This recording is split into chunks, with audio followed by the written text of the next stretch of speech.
Hello guys and welcome to Elexhub YouTube channel. Another day, another tutorial from Elexhub Engineering Department.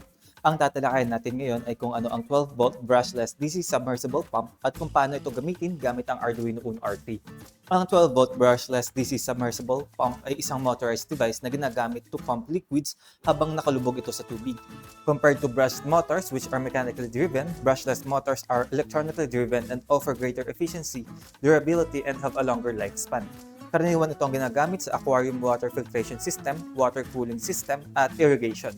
Para naman sa wiring connection, gagamit tayo ng 5-volt relay module upang makontrol ang 12-volt brushless pump gamit ang Arduino Uno R3. Mula sa 5-volt relay module, input terminals to Arduino Uno R3, i-connect ang negative pin sa ground pin, i-connect ang positive pin sa 5-volt pin, at ang huli ay i-connect ang signal pin sa digital pin 3.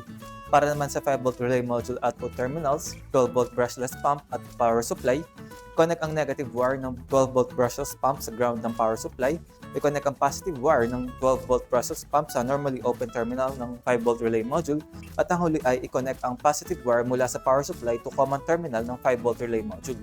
Magpatungo naman tayo sa sketch ng Arduino Uno R3.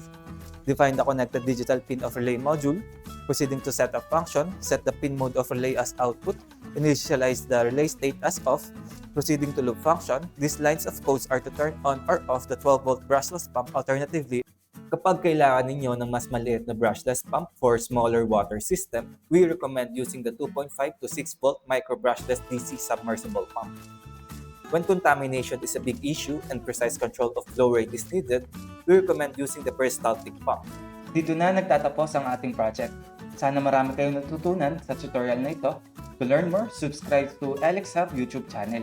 Hanggang sa muli, paalam!